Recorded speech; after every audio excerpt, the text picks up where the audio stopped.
So, what got you interested in being in the business world and also on the impact side?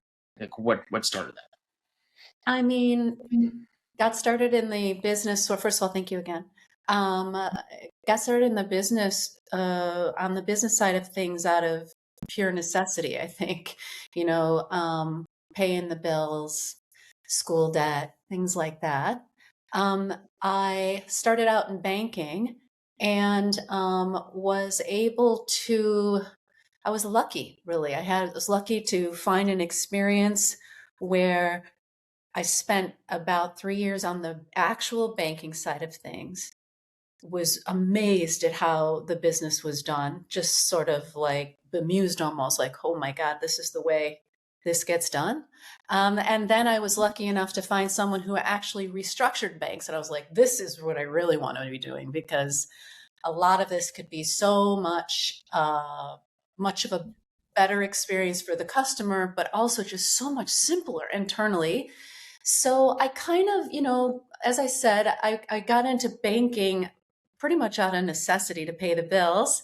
But once I got into it, I was lucky enough to start having, getting involved with experiences that really sort of expanded me in certain ways where I was able to do some real self discovery. When did you start to, build businesses with impact in mind? It's an interesting question. My first experience of feeling like it needed to be better, like for people, was actually while we were restructuring banks. Because what we would do is we would go in and for like 8 months, we would be looking top to bottom, end to end, trying to align things in the way that management needed them to work. Um, and to basically bridge that sort of what I call the current state with the future state. And when you're done with that, you realize there are so many people doing things that are not adding value to the business. And so, unfortunately, when I first had that first exposure to, okay, this is the so what of this work we're doing. Like people are losing their jobs, right? My first sort of light bulb, I think, and I don't think I've ever told this story before. I think it was like one of my first light bulbs was to say, well, we have to change this. Like if I am going to stay, involved in this kind of work, and I did 10 of them, right? Like, so that was my first one. I sort of told myself, I can't do it this way. I can't feel good about doing constructive, productive things for businesses that ultimately come back to really impact people in poorly, right? And in ways that are really disruptive to their life. So I think that probably was the first time I ever really started to think about fusing the two together. And in bank deals that followed, started to refine that approach and refine that approach and refine that approach till it got to the point where I think it was in my last deal back in 2003, we got it to a point where practically no one was affected, even though, say, 200 positions were not needed anymore through a combination of different steps taken throughout that process. We would get to the point at the end where we didn't have to fire anybody. And that felt really, really good. So I think, from there and the combination of working so hard doing that and sort of, let's see, 12 years later, I guess, knowing that it was time to move on, it was time to start looking in new directions. It was a book that I was reading literally just to decompress from a deal in Sydney, Australia. And it was Jeffrey Sachs's book, The End of Poverty. And I don't know if you know who he is, but he's like a pretty world renowned macroeconomist, originally from Harvard, moved over to Columbia, I'm an alum of Columbia. I read this book that a close friend gave me. She thought it would probably be right up my alley. And boy, was she right. So here was this economist who turns out to be not just brilliant in terms of understanding what was happening in Africa, how poverty was, self-perpetuating, what some of the root causes were, but he also followed it up with a whole third of the book on how to solve it, which as someone who considers herself like a lifelong student and learner, and I'm sure you've had this experience too. You read a lot of books that are academic. They expand your thinking. They help you think more deeply. But just when you're sort of like, this is amazing, it stops. It's describing the problem, but then it just stops. And it's like, oh, that's an interesting perspective on the problem. Now what do we do? And this was a book where it was the complete opposite. It was 2/3 of the book was, here's the problem. Here's the evidence. Here's the science. Here's, the mechanics. And by the way, there's a fix. And the fix was an approach that almost mirrored what I was doing in the redesign projects that I was doing in banking. And through a little bit of maneuvering on my end and finding Jeffrey Sachs and kind of hunting him down and at Columbia and basically rushing him at a lectern one day, didn't know, I'd never met him before. He never knew me. It was like kismet. I told him everything I had been doing, had prepared me to help him with his project. He had been doing an integrated economic development project across the famine belt of Africa.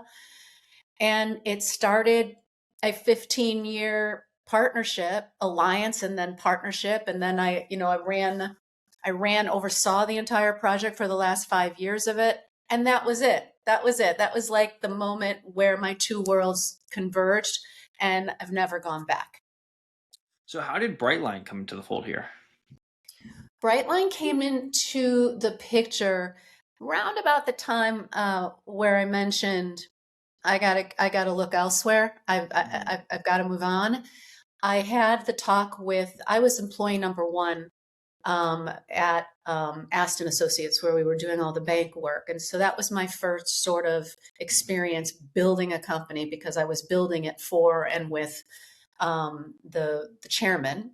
It was after my 8th or so bank experience, financial services experience with him. And I sat down and I said, so here's the thing. I think that what we're doing here is not banking specific. It is the way change works. And so I think we should open up the ambit and climb outside of banking now. And he said, I've been waiting for this day for a very long time. And I knew it would come. And there's only one problem. And I said, what's the problem? And he said, it's not broken. So he had no interest in going outside of the banking industry to do what we were doing. I told him that there was only one problem. And he said, what's the problem? And I said, I'm the age you were when you started this company, and it's not going to be enough for me. So during that time, I told him I would stay with him. I would do 2 more deals with him. I would build his team for him. And then he would come in and back me in whatever I would do. And that is exactly what happened. BrightLine was the thing. And BrightLine happened because a very dear friend who is also extremely smart, very, very bright person, said, what do you think of interactive television? And this was back in 2003. And I said, it's cool, Yeah. And he said, well, I'm starting a company and it's called Filter Media. And, I've never built a company before, Jackie. I don't really know what I'm doing. Can you come and sit on my advisory board and tell me whether I've got something? And I did that. And then we sat down a few months later and he said, so what do you think? And he said, do I have anything? And I said, no. And he said, why? I said, because you don't know what your product is. Okay. So then he said, well, is there something? I said, yes. And he said, what is it? And I told him what I felt was the solution for the time, which was that it's way early, but all of the big brands that spend so much money on television advertising, we're going to need to know how to pivot pretty quickly when it did finally land. And I told him I would help him, you know, as a side project, just help him set up to get a business off the ground. And then 2 years later, I end up being the one taking the whole thing on, and it wasn't the plan. It really wasn't. But yeah, we stayed true to the vision, and it really is a combination, once again, of experience, people experience. You know, what are we experiencing as part of television? Do we really need to be talked at by these brands? Isn't there something a little more meaningful that can happen? And that's where it all started.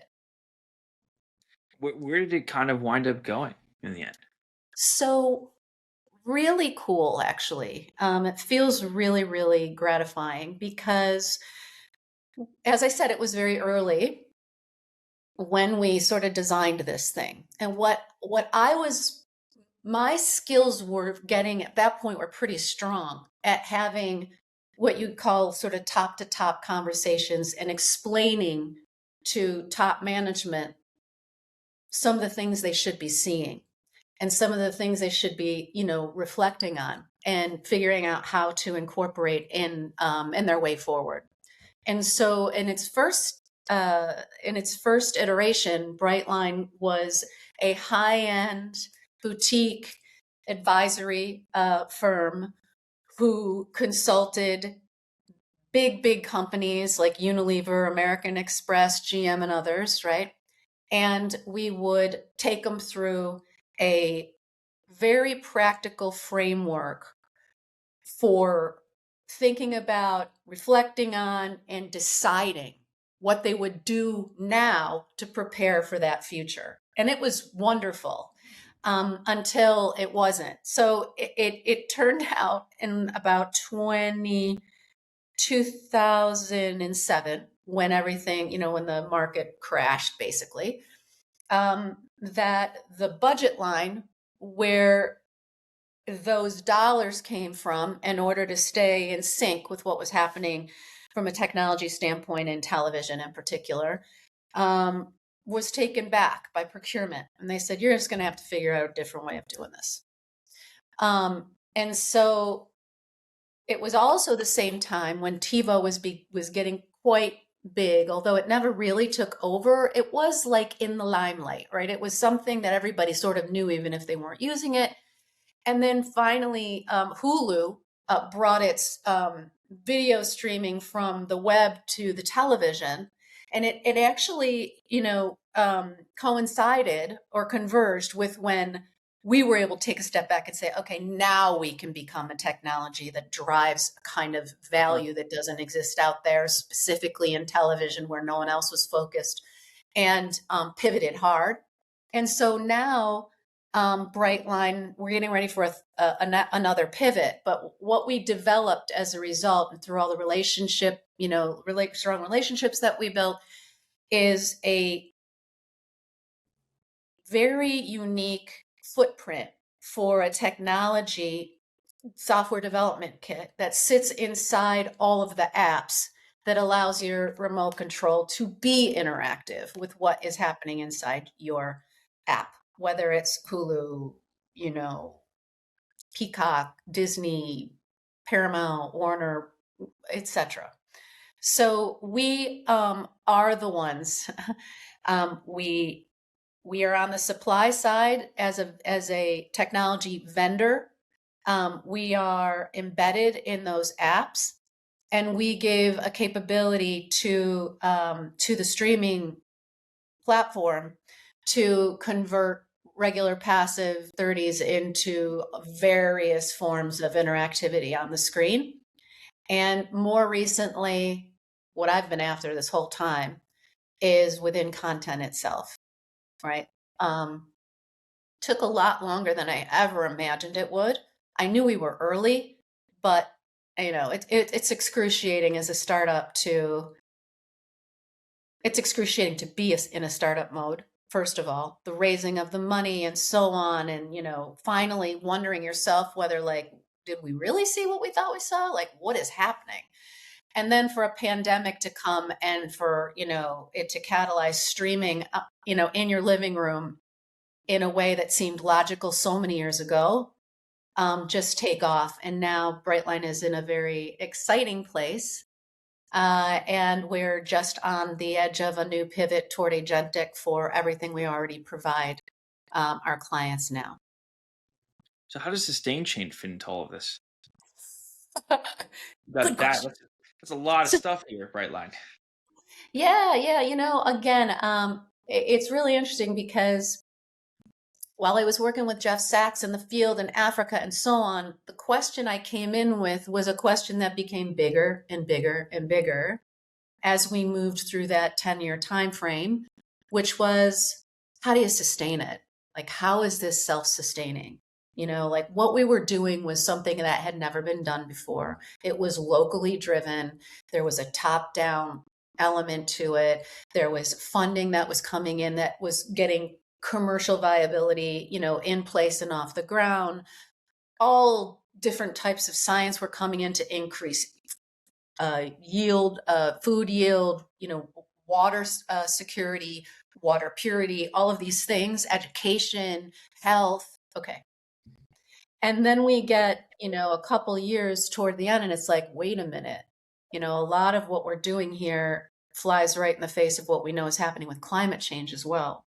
So that was when I was also working very closely with, as part of the team, with Amina Mohammed, who I'm not sure if you have reason to know who she is, but she is now the Deputy Secretary General of the United Nations, then was just somebody on my board, who is a Nigerian, amazing woman, a businesswoman, public sector, private sector, the whole thing. And she led on behalf of Nigeria for this project.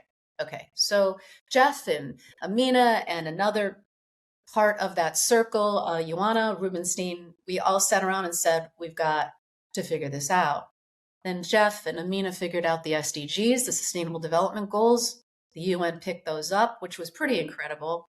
And right before the pandemic, one of the donors to the African work, asked me if I could figure out a way to help business, private sector, accelerate their own progress sustainability wise, and toward the SDGs, toward what the SDGs required. And I said I didn't know. But then I took out a sheet of paper and started kind of, drawing it out. And long and short of it is that's how Sustain Chain became a vision around using AI, reinforcement learning in particular, to create a cohesive, openly accessible, cross-industry, cross-supply chain platform that brought a kind of visibility that really doesn't exist if not for a tool like this, because it's such a fragmented world. So using many of the same principles and sort of epiphanies, right, from the restructuring and redesign work on the private sector side, bringing that over to the economic development side, seeing where things still applied and worked and where they didn't, applying that into the sustainability realm, taking that step back and saying it's got to be AI because we can't move fast enough without it. And we launched it 2 years in, so that would have been in 2022. And it's really exciting, actually. I still don't see, I hear it's coming. I hear this year there's going to be a big sort of emergence of new forms of reinforcement learning that are going to find a whole range of new use cases. So I look forward to that.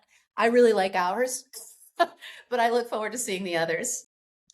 So just the last question I have, like, what do you want to accomplish right now? I know you have the new book coming out that is about how people can do what you've done, this personal impact. What are you Yeah. trying to do at this point now? You've built a great tech company. You've done other initiatives where you've had impact in the world. What's next?